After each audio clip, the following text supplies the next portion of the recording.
Українці, українки, наші захисники і захисниці. Ukrainians, our defenders, the 94th day of the full-scale war is over. The situation is very complicated, especially in those areas in Donbass and the Kharkiv region, where the Russian army is trying to squeeze at least some result for themselves. The key areas of struggle at the front are still Severodonetsk, Lysychansk, Bakhmut, Popasna and other cities where the Russian offensive is concentrated. But our defense holds on. It's indescribably difficult there. And I am grateful to all those who withstand this onslaught of the occupiers. We work every day to strengthen our defense. This is primarily a supply of weapons. Every day we are bringing closer the time when our army will surpass the occupiers technologically and by firepower. Of course, a lot depends on the partners, on their readiness to provide Ukraine with everything necessary to defend freedom, and I expect good news on this already next week. Today, the Russian army has launched absolutely senseless, openly barbaric strikes at the Sumy region, missiles and mortars. And for what? And what does it give?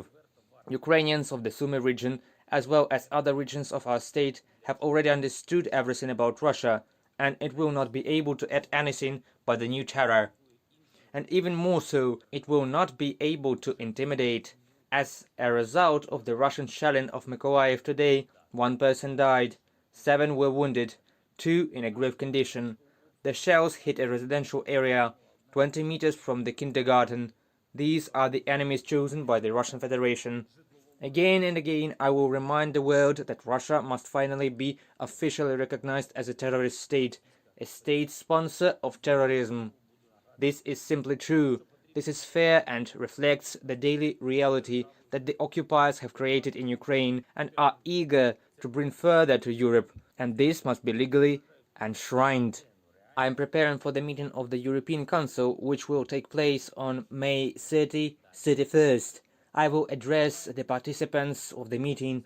In particular, I will talk about terror, which has become in fact the only form of action of the Russian state in relation to Europe. Terror on the land of Ukraine, terror in the energy market of Europe, not just our country, terror in the food market on a global scale, and what terror will be next.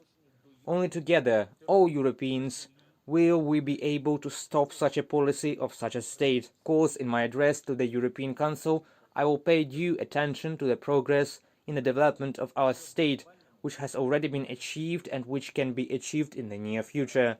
I will also continue to address the parliaments of European countries next week. There will be many other international activities aimed at strengthening our state and increasing the joint pressure of the whole free world on Russia. I spoke today with British Prime Minister Boris Johnson on defensive support and fuel supply to Ukraine, on how we can unblock Ukrainian ports and therefore prevent the food crisis from unfolding. Security guarantees for Ukraine were also discussed separately, and we need to intensify work on them. There is more and more information that the occupiers are trying to limit the departure of our people from the temporarily occupied areas of the Kherson region. They do not provide any humanitarian corridors, and they have closed the individual departure of people. Those who are confident in their position would definitely not make such decisions. This is clearly a sign of weakness, manifestation that they have nothing to give people, and people do not want to take anything from them, so they try to take people hostage.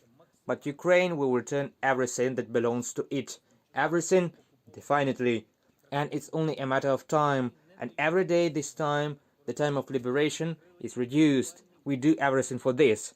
Eternal gratitude and glory to all who defend our state, eternal memory to everyone whose lives were taken by the occupiers. Glory to Ukraine.